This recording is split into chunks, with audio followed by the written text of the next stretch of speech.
enjoy them. They could have put me into a white room. Although he won't remember, we're gonna take him to Disney for Christmas.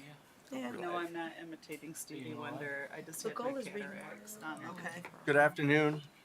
Welcome to the City of Muskegon Planning Commission meeting for Thursday, November 14th, 2024. And let's begin with the roll call, please. Commissioner Simmons, Here. Blake, here. Montgomery Keast, Here. Zaid, Here. Seifert, Here. Gowron, Here. and Johnson. On his way. On his way. Willette, Leroy, and Keener. Thank you. Let's start with the approval of the minutes for the special meeting of October 10th, 2024. So moved. Support. Motion and support. It wasn't a special meeting, was it? Yeah. It says The last one, yeah. It says regular. Hold on. October 10th was That the regular. was the regular Oh, meeting. yeah, it Yeah. was. Okay. Oh, that's correct. Oh, sorry, that was the regular meeting. Yeah. Well, the minutes reflect regular meeting. Yeah, it does. Yeah. It does. Okay, so we're approving the regular meeting minutes for October 10th. Any Okay. discussion on those? All in favor say aye. Aye. Aye. Opposed, same sign. Motion carried. I will move on to the public hearings, and for the benefit of the audience, I'd like to tell you how we'll handle those public hearings. The subject matter will be introduced by the city staff. After that is completed, the planning commission members have an opportunity to ask any questions of staff. And then we'll offer an opportunity for petitioner who've made the request to come forward and give any input that they would like to. After that, we'll open the public hearing and allow the audience to make any comments. During that time, you have 3 minutes to make any comments, and we'd ask you to state your name for the record in doing so. And then after that occurs, the planning commission will close the public hearing and then take action on the subject matter.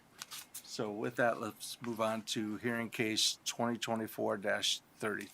This is a request for a special use permit to operate a food exchange, learning garden, and office space for educational use at 2330 Barclay Street by the Kids Food Basket. The property measures just over 27,000 square feet with a 15,000 square foot building on site. In 2017, they were awarded a special use permit from this board to operate an event center. It's operated pretty consistently since then. However, they have an opportunity to sell this to the Kids Food Basket, which would take over operations. There would be no more event center. And this would be the headquarters for the Kids Food Basket. And we noticed everybody within 300 feet of the property. We did get a couple of comments from the public. You can see the comments in your packet. We did receive a letter of recommendation from the NECAA, and we also received one public comment for somebody who supported the project and another from a couple across the street who was against the project. Is that it? Yes. All right. Any questions for Mike? We're good. Okay. Is the petitioner here? Would they like to address the planning commission? Please come forward and state your name for the record, please. Hello, I'm Erica Abbo. I'm the Chief Operating Officer at Kids Food Basket. I'm Lene Wells. I'm with Align Planning. I'm an urban planner. So could you just tell us a little bit about what you want to do there? Sure. Is it okay if I give a little background on Sure. what That'd Basket is? be helpful. Thank you. So Kids Food Basket was established 22 years ago, and we've been serving the Muskegon community for the last 12 years. We are a food equity organization dedicated to providing access to healthy, nutritious meals for West Michigan children and families. Our journey in Muskegon began in 2012 when local leaders identified the need for our Sack Supper meal program that provides healthy take-home evening meals to kids in elementary schools. Thanks to their efforts, we began serving Martin Luther King Jr. Elementary in Muskegon Heights with 389 healthy evening meals each school day. Today, we provide approximately 1,800 evening meals in the county of Muskegon each weekday to children at 8 schools. This number represents about 24% of the need right now, and the urgency to scale is critical. Kids Food Basket has outgrown our previous location at Central United Methodist Church, and we're temporarily housed at Aldea Roastery. While this space has allowed us to continue operations, it's not a permanent solution. After a lengthy process, we found what we believe to be nearly a perfect fit for our operations here and to allow us to expand our mission. This new larger building and property located at 2330 Barclay is in the city of Muskegon, and this permanent home would allow us to expand our services to reach more children and also to provide more volunteer opportunities for the community. Additionally, we plan to offer hands-on nutrition and agriculture education programming, as well as engagement for children and families. We use our facilities as classrooms to foster a deeper understanding of nutrition and where our food comes from, empowering children to make lifelong healthy choices.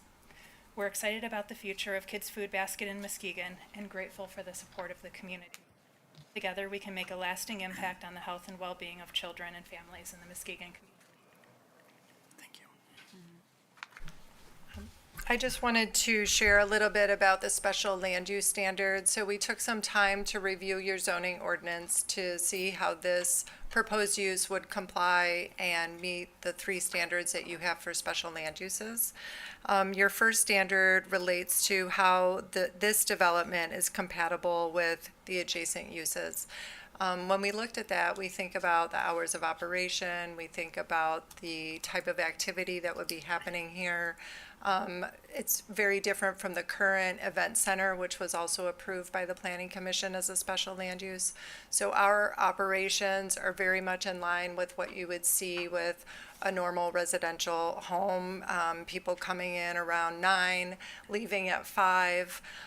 We do intend to have some loading and unloading near the rear of the property, but we have ample buffer from the adjacent residential uses. We do not propose to have any events in this at all. We will be doing some volunteer activities and making sure that our volunteers feel like they're part of our mission and that we're also giving back to them because they're giving us their time. And then we will be adding a walk-in cooler on the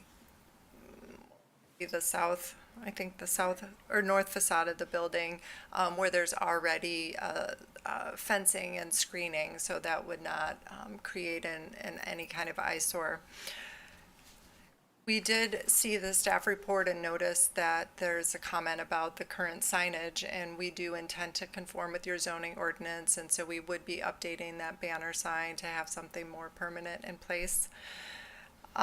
When we look at the second standard about activity being, whether it be a nuisance or cause any increased traffic, noise, or vibration, we do note that Barclay is a major arterial. It's definitely well-traveled. It provides excellent access for this type of use. There's sidewalk, there's existing lighting. We don't intend to make any changes to that parking lot. It's really a perfect site for this repurposing of the building. And then in terms of infrastructure, the site is already served by water and sewer, so it meets that standard as well. So if you have any other questions, we're happy to answer them. So would you, okay, Commissioner I Montgomery Keys? just wanted to ask a little bit about gardens on site. Where were you thinking about putting them on the property?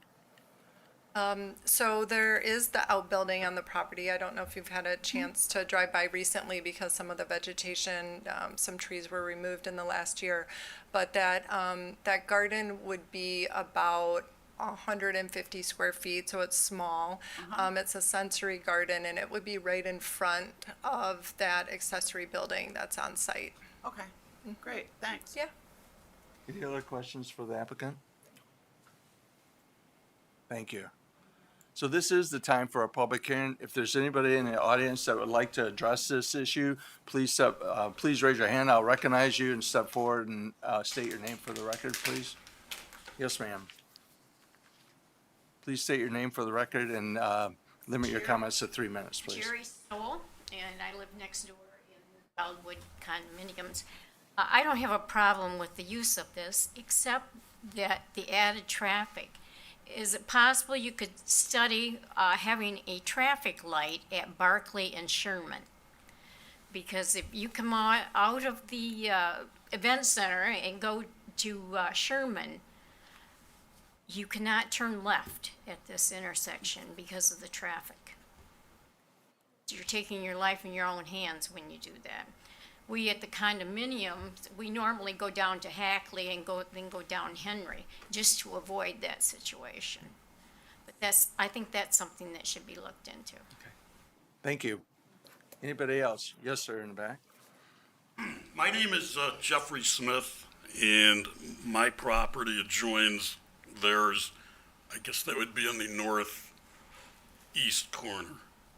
My concern, I mean, what they're talking about seems reasonable, but I didn't know the event center was coming, and this really became an annoyance. Like, it was right on the knife's edge of being tolerable with the noise on Saturday night.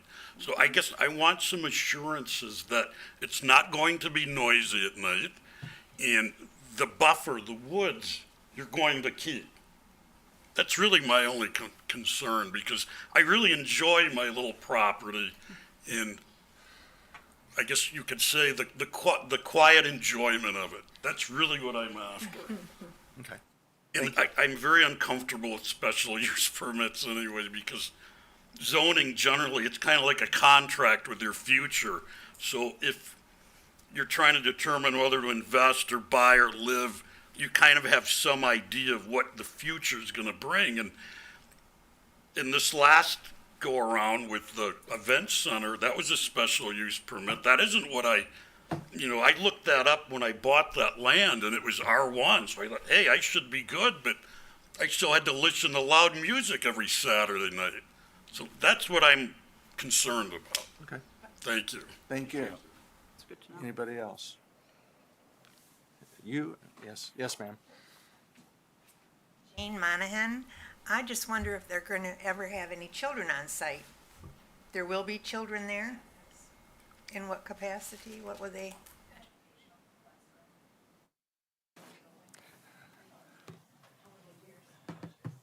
With the volunteers, they come in with children, you mean? Ma'am, direct your comments to us, and then we'll try to get you a response. My question was if there was ever going to be children on site. Right. And they said yes. Yes. Yes. Yeah, and that was part of their request, was to have educational opportunities on site. Because they don't understand the capacity the children would be there. Okay, we can ask them Okay. more questions. We'll gather these comments and we'll get clarity for you. And yes, ma'am.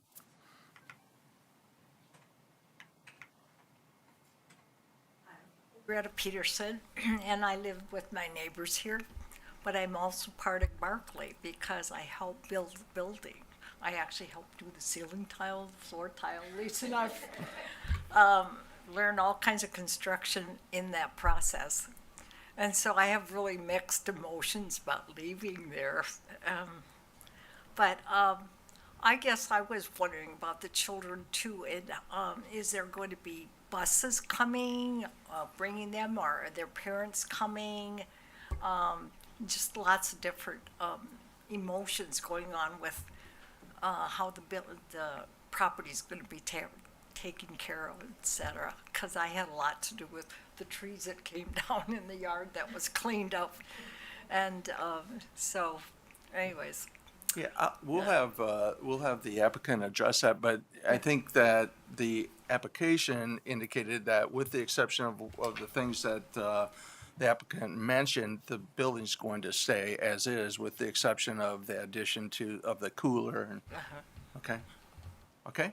Thank you. Thank you. Would you mind come up and addressing those issues for us with respect to the activities for the children and the site?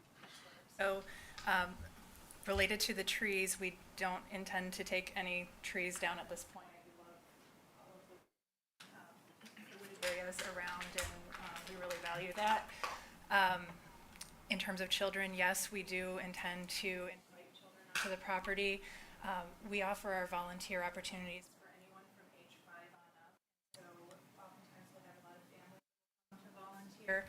All of our volunteer opportunities are inside the building, so there wouldn't be any added noise building. We also do intend to offer some educational opportunities. So one thing that's really important to us is combining both access to healthy, nutritious food as well as education around where food comes from and why it's important. We will invite classrooms of children. Typically, like in our Kent County one, we might have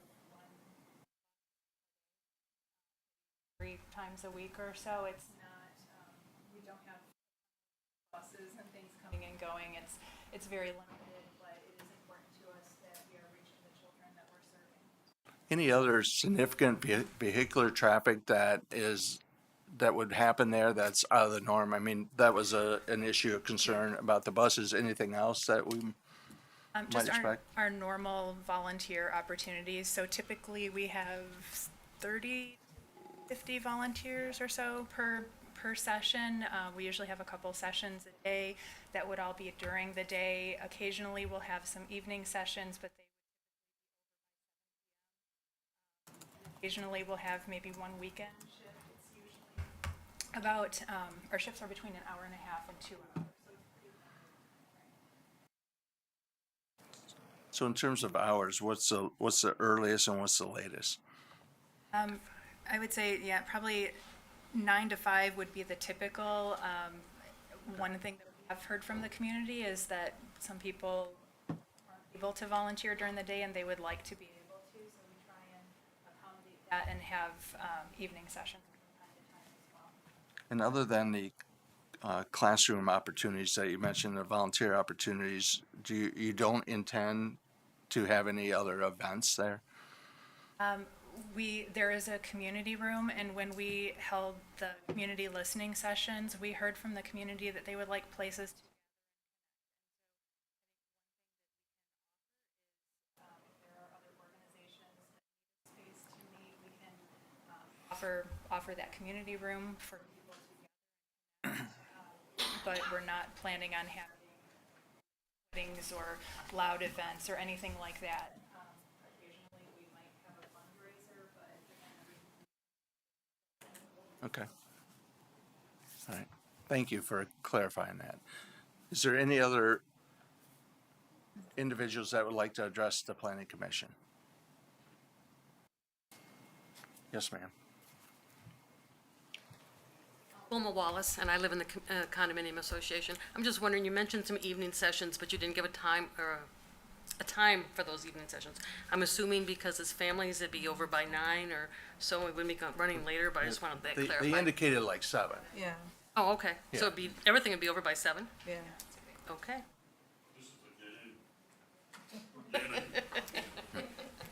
Is that it?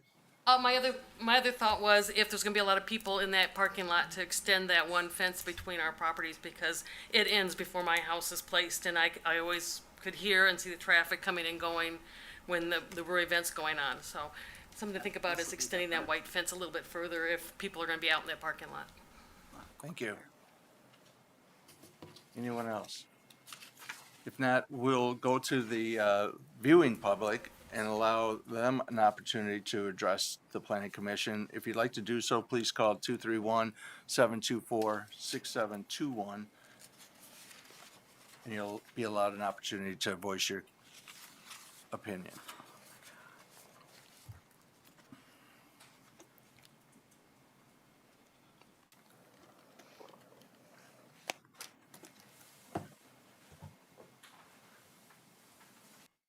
Do we have anybody, Sarah? No. Okay. I'll Move to entertain a close the motion to public close the hearing. public hearing. Support. Have a motion support to close the public hearing. Any discussion on that? All those in favor say aye. Aye. Aye. Pose same sign. Motion carried. I'll entertain a motion on this matter. Mr. Chair, Yes, sir. I move that the request for a special use permit to operate a food exchange, learning garden, and office space for educational use at 2330 Barclay Street be approved with the following condition: that the banner sign is removed and all signage must conform with the zoning ordinance. Support. A motion of support to approve the special use permit. Any discussion? Roll call, please. Commissioners Johnson, Yes. Gowron, Yes. Seifert, Yes. Mazade, Yes. Montgomery Keast, Yes. Blake, Yes. and Simmons. Yes. Motion carries. Thank you. Good luck. All right, next item is hearing case number 2024-34. Thank you. Oh, wait a second, Mike. Yeah. I think so too. It's a beautiful building. They were gonna. They were ready to retire, like she's getting up in age. Oh yeah. She made things. I know they were trying to get into that. Okay, this is a staff-initiated request to rezone a portion of 1095 3rd Street from B2 Convenience and Comparison Business to Form-Based Code Neighborhood Core. This property is the location of the former Catholic Charities building. The city now owns it. We are looking at redeveloping it into housing units. Half the parcel is zoned Form-Based Code Main Street, and that is the portion with the building on it.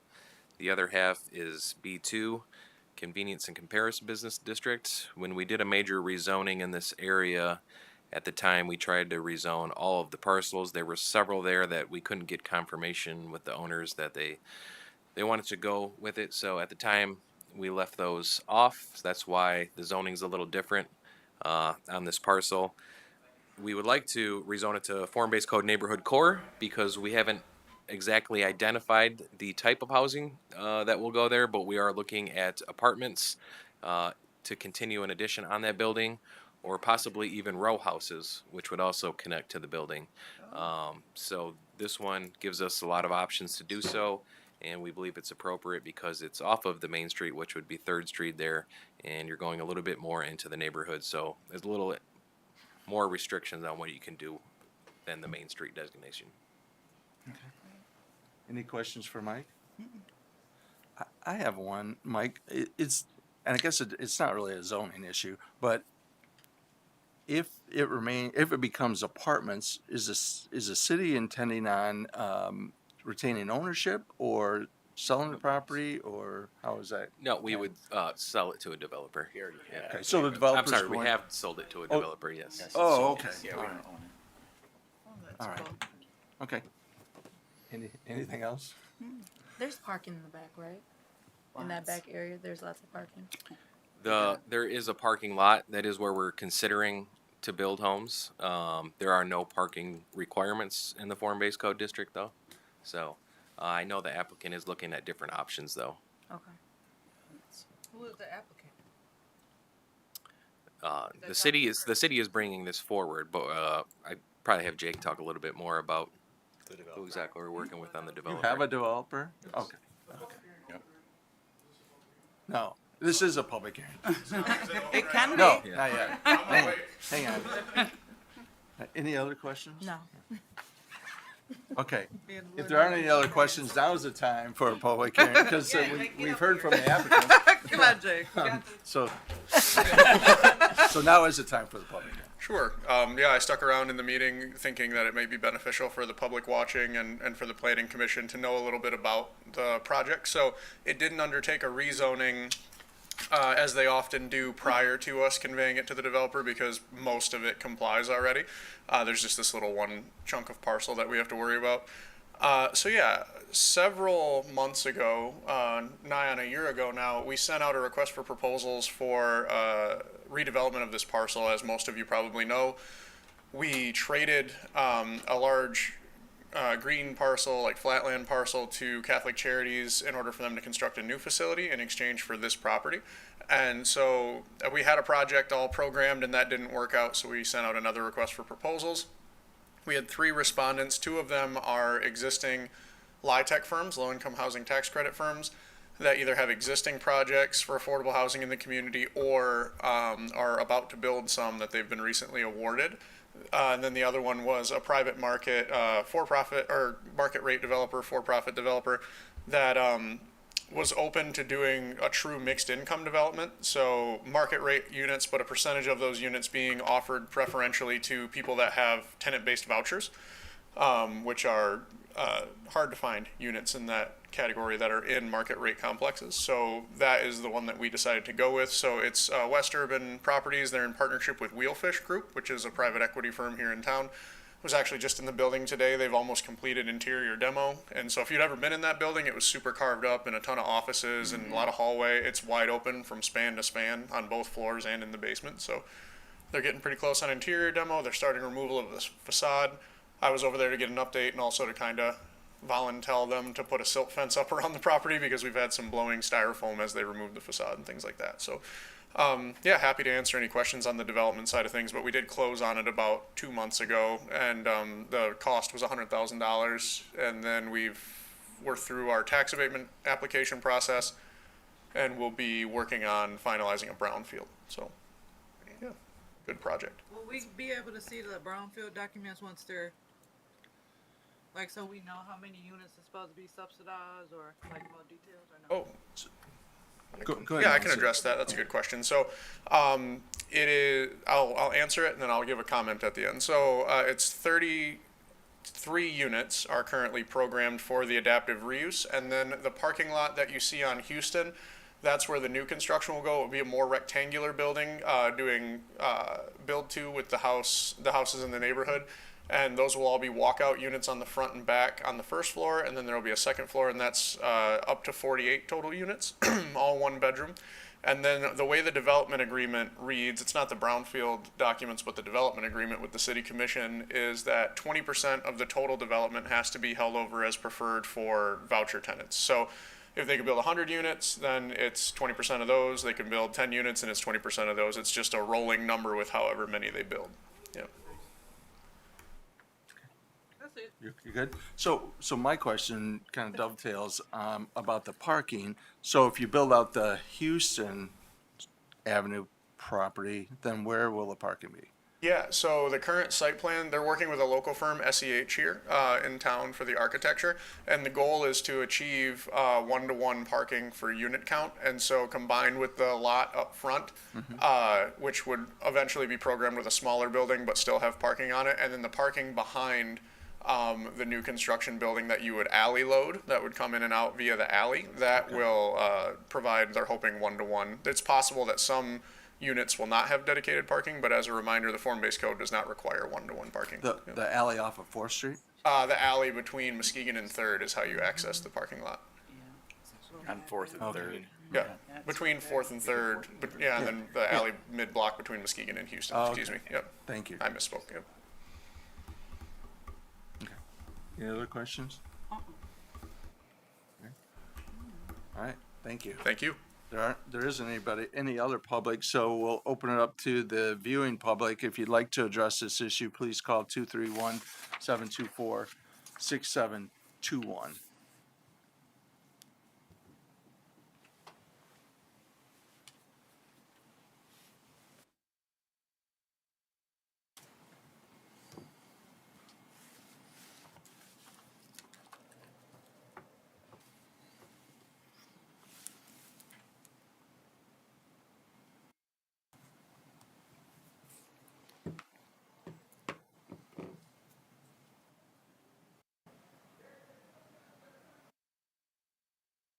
Nobody?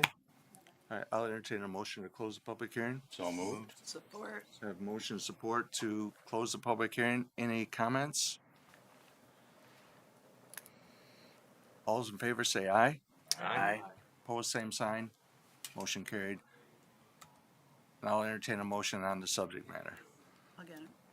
I move that the request to rezone a portion of 1095 3rd Street from convenience comparison business B2 to form-based code neighborhood core be recommended for approval to the city commission. Support.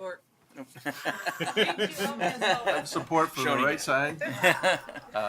The motion support to approve the rezone request. Any discussion on it? Roll call, please. Commissioner Simmons, Yes. Blake, Yes. Montgomery Keast, Yes. Mazade, Yes. Seifert, Yes. Gowron, Yes. and Johnson. Yes. Motion carries. What's the next item on?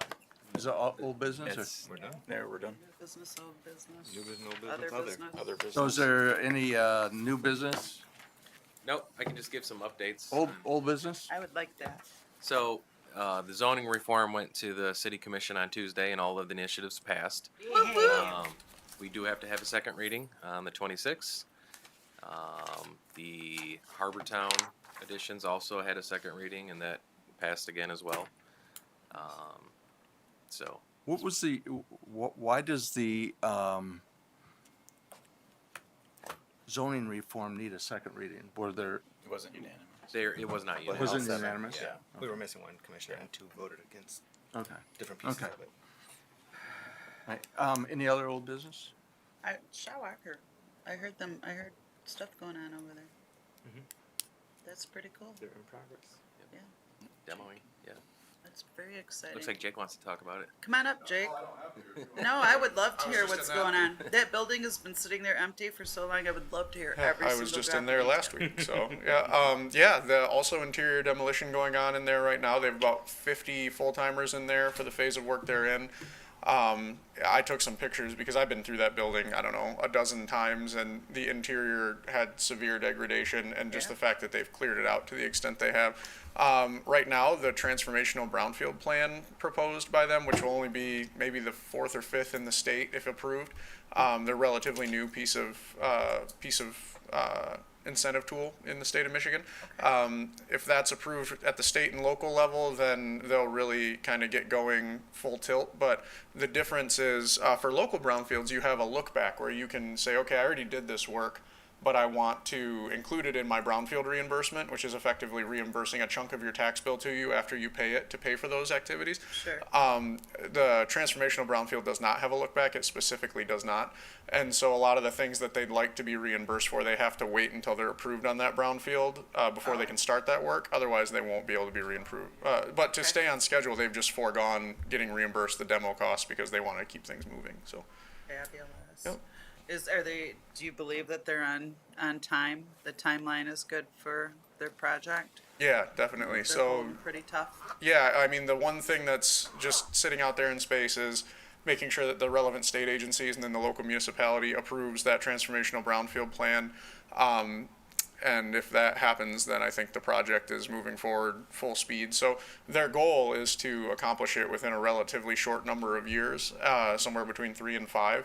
And we're talking about a total, when you include the existing housing units, of over 600 housing units plus, I think, tens of thousands of square feet of commercial. So it's a large project. It's the largest active adaptive reuse in the state of Michigan that we know of. And so, yeah, they're moving right along. I've seen the renderings, the elevations, the floor plans for the residential, the floor plans for the commercial. They're building out their construction offices in the former Watermark 920 Event Center right now.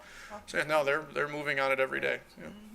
That's great news. Thank you for the update. For sure. Can you tell me, what's the difference between the, existing brownfield and, transformational? Sure, yeah. So there's a lot of differences. So it requires the approval of a local brownfield, and it goes several steps further than the state capture brownfield that already existed, where you also can reimburse the state education tax and some other school millages. The schools are made whole on the back end by the state. It also allows the capture of local and state income tax on the job site, as well as by occupiers of the finished project, in order to help reimburse through TIF. So it's meant for, that's why it's called transformational. So some of the projects that have been done are mostly in Metro Detroit, one's in Battle Creek. There's several in the pipeline in Southeast Michigan, but they're major generational, mostly adaptive reuse projects that are difficult to cash flow and make the finances work, even with the suite of incentives that were already available. Wow. Jake, find him some more property. Got a plan. So, this is off that subject a little bit, but, with what that company's doing on that site, is that, having anything to do with, what is or isn't happening on the, former Sappy site? No, they're really separate and concurrent projects. So I'm happy to give an update, relatively speaking. As much as I can say is that Eagle, as with any project that has shown testing with known contaminants, and there was quite a bit, publicly discussed about that or all throughout this year. It's on the developer or proposed developer to submit a mitigation and work plan on those issues to Eagle and have the state agency approve that work plan. And so they're in that process right now where they're submitting work plans to the state, proposing solutions to the contaminants and issues on site, and then the state has a certain amount of time to review that and get it back to them with any notes or approve or deny, and so we're in that process right now. Did the property sale occur? Not to my knowledge. So that hasn't been completed yet. Not to my knowledge. It's Yeah, it's two private parties, so I Right. can't say. Yeah. Thank you. Good follow-up question. Because I was gonna ask it. Anything else? Mike? Okay, this is a time for the public to participate, and there isn't any public here, but if there's anybody in the viewing audience that would like to address the planning commission, this is a time to do so. The phone number is 231-724-6721.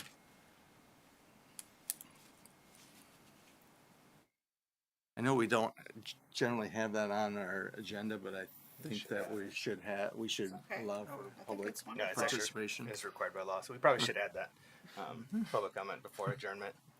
Yeah. I tried to do it, Good. at least the last couple of times. Nobody, Sarah?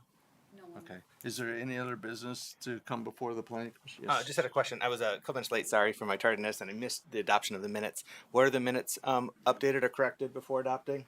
What was Well, the we correction? corrected them from being a special meeting to a regular meeting. Yeah. Okay. Was there there was something else? Yeah, the votes for all of the all the zoning reform changes showed Garin, Seifert, and Mazade voting no. And you all voted yes. Oh, yeah. So I just want I did the vote minutes yes. reflecting I that did you vote all yes. did vote yes I didn't see for that. Me neither. those 6 items. I did. So yeah. Of course, I probably just skimmed over. So what do we need to do? So I think to we, correct? so who made the motion to approve the minutes? Jill, I think. Jill. I supported. I No, think it was, I think- Dave. It was Leroy.